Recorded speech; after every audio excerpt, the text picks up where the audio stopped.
In the previous episode, we paid a visit to the Louisville State College Library and stocked up on essential knowledge. We grabbed enough books that we probably won't ever need to come back here, but I'll mark it on the map just in case I forgot something. Well, it turns out I did forget something that's important enough to embrace a cold, dreary morning and return to familiar territory.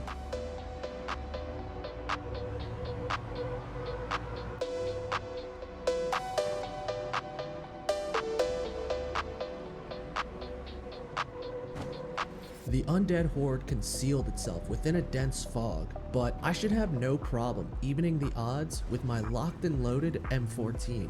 Let's get to work.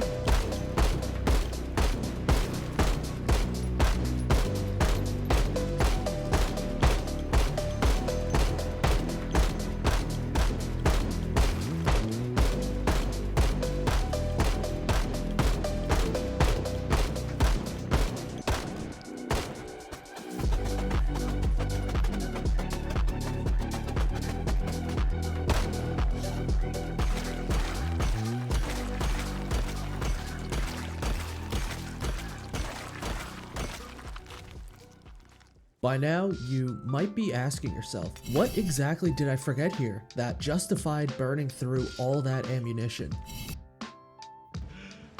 You serious? Nothing in this world is gonna stop Fred from completing his fisherman arc. I made sure to pick through the freshly slain corpses for any useful goodies before returning home for the day.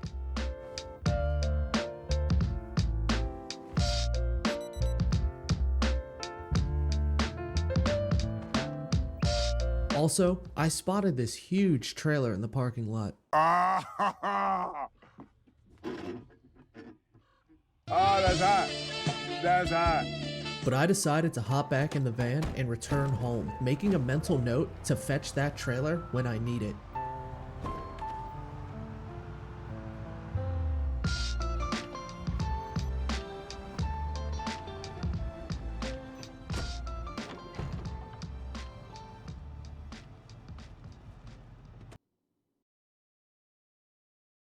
Following the previous day's massacre at the library, it was time to put our freshly acquired fishing knowledge to the test. I'm gonna come. Then, I pulled some weeds out of my garden, making sure it's prepped for an upcoming building project.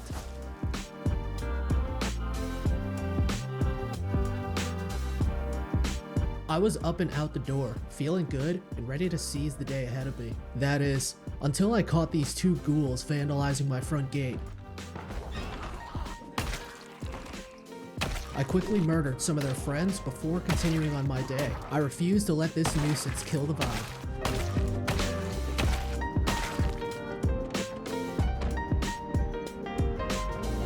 Today's agenda involves picking up that big, beautiful trailer so I can scour the shelves at the local Gigamart and bring home 2 extra chest freezers.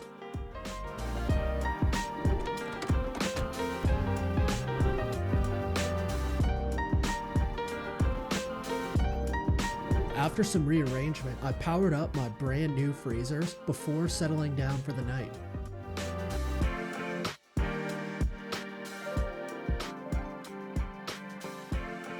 I dedicated this next week towards crossing off a handful of items that I've been procrastinating for a while. Honestly, this video has taken way longer than I expected. So, grab my hand while we speedrun through this together.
Crossing the final task off of my to-do list would prove to be more complicated than I initially expected. You see, way back in episode 3, I found a car battery charger that requires a generator to operate. Now, I could just use the generator I already have at my house, but I want to keep my fresh cabbages and fish preserved as long as possible. So, on day 53, I'm driving back towards the military blockade to pick up another generator.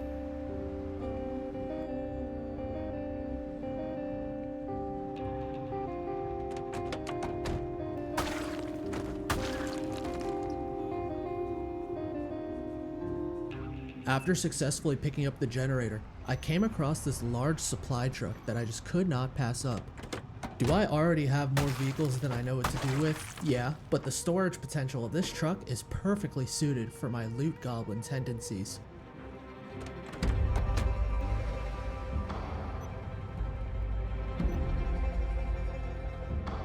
And just like that, my goal for the day was already complete. Or so I thought. Even though my old van took a beating, the drive home was relatively calm. But as soon as I made it around the bend, I confronted a sizable horde blocking the road ahead. At first, there was a fleeting thought that I could continue pushing forward, but that hope quickly vanished as my truck grinded to a halt. So I slammed into reverse to avoid being surrounded and ditched the truck. Thankfully, I keep 2 sidearms holstered for a situation just like this. It's high noon. Drop.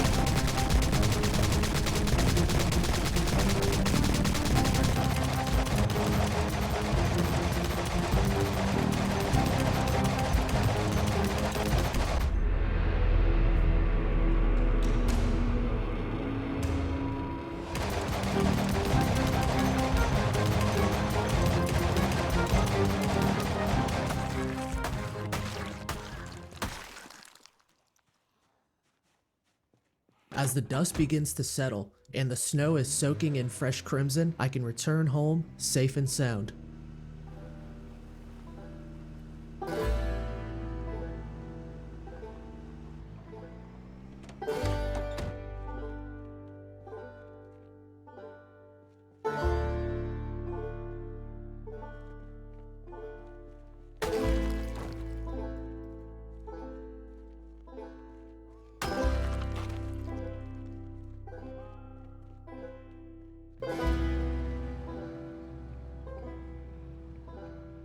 Before turning in for the night, I made preparations for the arduous and tedious task of organizing all the vehicles I have collected up to this point.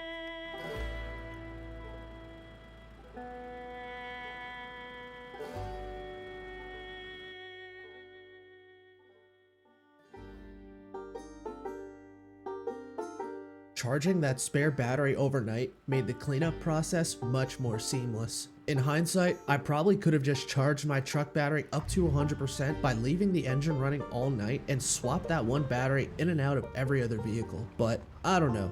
To me, using the battery charger just makes the most sense. Either way, these next 4 days are a bit of a blur, as nothing really exciting happens.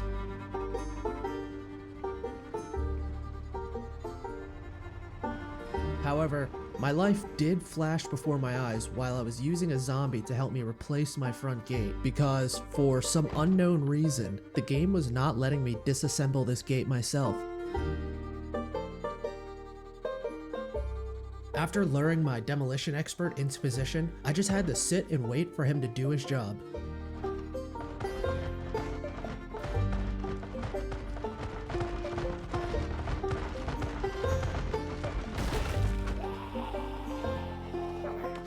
By this point, I was frustrated that the zombie only partially destroyed the gate, and due to my frustrations, I wasn't acting as carefully as I should have.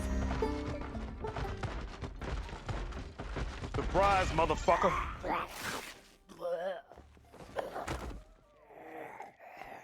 Thankfully, my military poncho was there to save me from myself.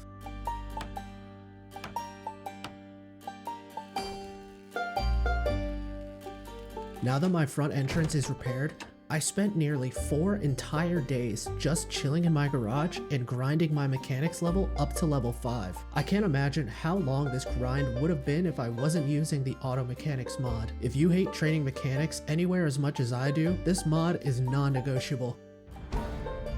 Upon finishing up with mechanics, I shared the same feelings of extreme boredom that Fred was feeling. All of the items on my to-do list are now complete, and I've prepared my base in such a way that I could reasonably survive here for months without even needing to leave my property. But honestly, what's the fun in that? I felt a deep desire to expand my influence across Louisville and butcher as many wretched walkers as I possibly could. So I devised a plan to explore the rest of my little corner of the city before finally confronting one of Project Zomboid's most notorious zombie strongholds.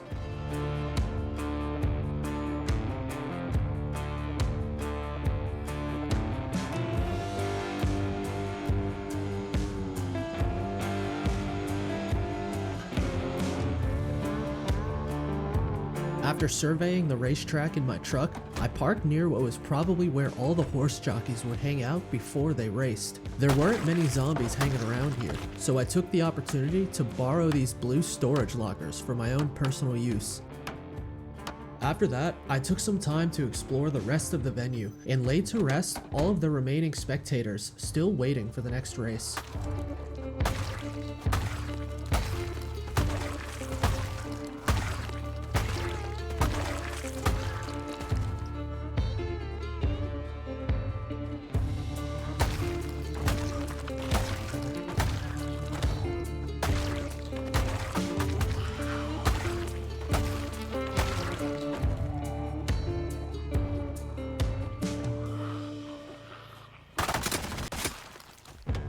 Killing zombies is cool and all, but the highlight of today's expedition is seeing this beautiful horse statue. Look at my horse is amazing. Of course, setting up our blue lockers was pretty cool too. We finally made a use for this spare room, which I've pretty much neglected ever since we secured this base. All in all, today was essentially a warm-up for what I had planned to come next.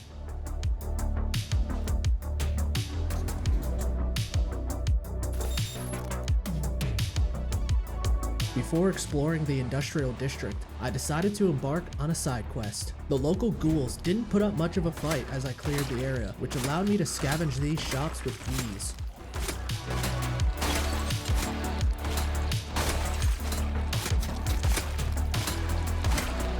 I didn't find anything too valuable inside the shops, but you already know that I simply cannot leave this Spiffo trailer behind.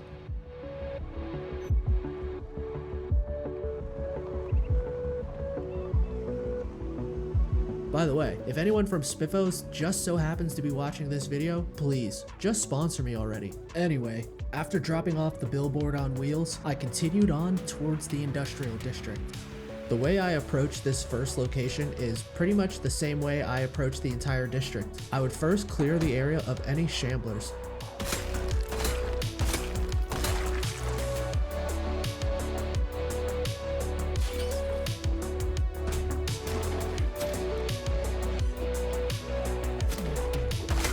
After that, I would move in and search for any valuable loot before marking the location on my map and moving on to the next one.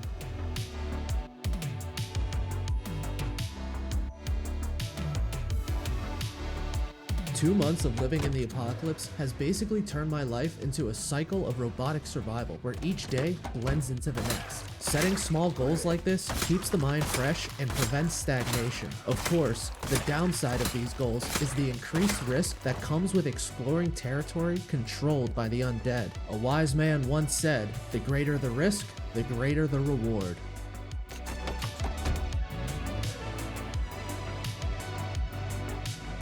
My big reward of the day was finding this group of storage units.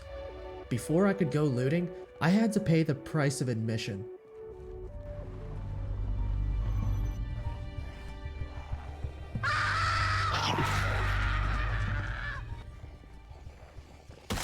This was my second time flirting with death within the same week, and both times I was left completely unscathed. Man, the Zomboid gods really want me to make it past 100 days.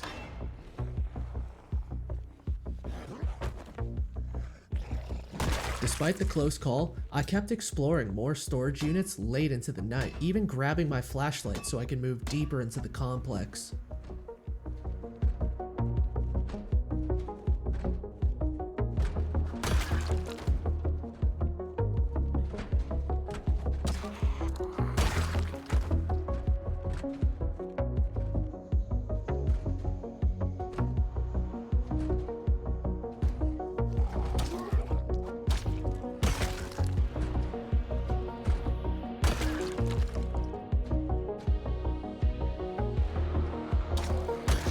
Thankfully, there weren't many hanging around inside, so after some more looting, I decided to get some rest and continue in the morning.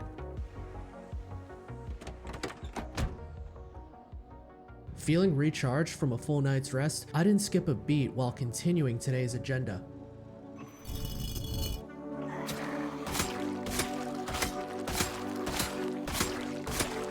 I was determined to bust open every storage unit, so I started from the very back of the complex and began sledging each door one by one, only taking breaks to look for anything that was worth looting.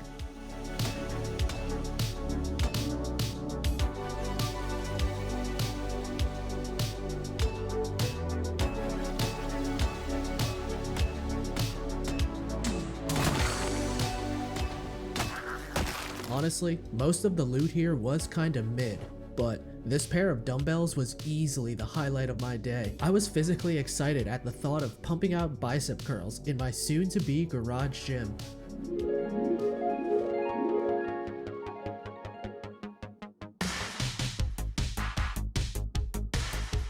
Greatest feeling you can get in a gym, or the most satisfying feeling you can get in the gym, is the pump. It feels fantastic. It's as satisfying to me as coming is, you know, as having sex with a woman and coming. The inner machinations of Fred's mind are an enigma. With 2 fresh dumbbells and a brand new bench press, I was content with moving on from the storage units to finish exploring the rest of the district.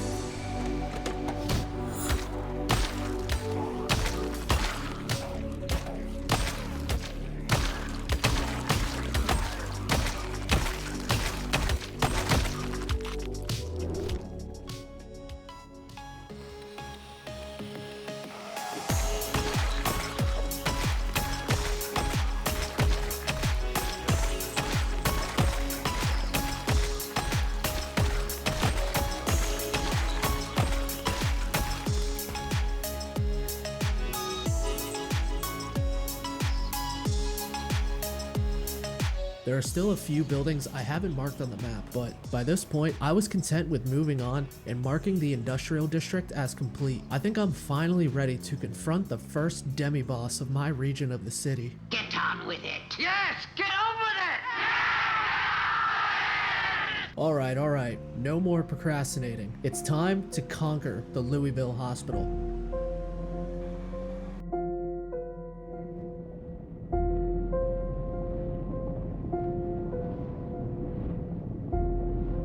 Before today, I'd only been to the Louisville hospital once, and this was with a friend in a private multiplayer server. When we showed up there, the place was practically a ghost town. Now, I didn't know this at the time, but in a multiplayer server, there is actually a hard limit to how many zombies can exist within a single map cell, meaning that any large hordes you encounter will most likely just disappear. So when we pulled up to the hospital and only killed maybe 100 zombies total, I just assumed that experience was normal, leading me to believe that Fred could clear the hospital using only a fire axe and sidearm. Imagine my shock as I made my grand entrance and was immediately reminded of why, in Project Zomboid, failing to prepare will prepare you to fail.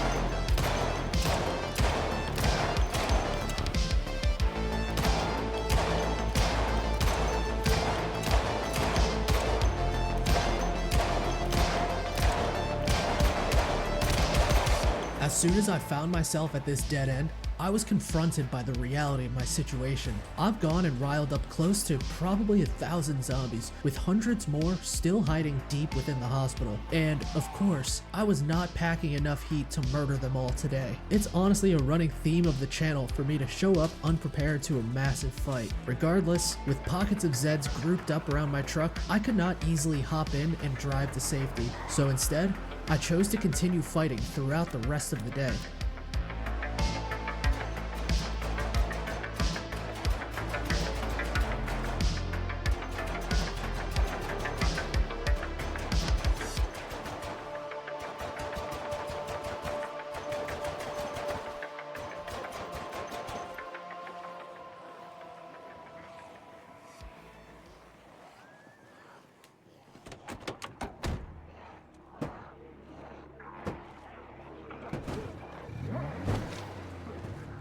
It might seem like the Horde has bested me as I drive away with my tail tucked between my legs. This is merely a tactical retreat. I simply did not bring the right tools for the job. The ghouls put up a hell of a fight today, but make no mistake, when I return tomorrow, it will be scorched earth.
When I said it would be scorched earth, I really meant it in the most literal sense. There was an attempt to spare the hospital from any fire damage because I actually wanted to explore the buildings, but once the Molotov is thrown, there really isn't much you can do to stop the spread. I did end up poking my head inside for a brief moment, but decided it wasn't worth potentially getting trapped in here.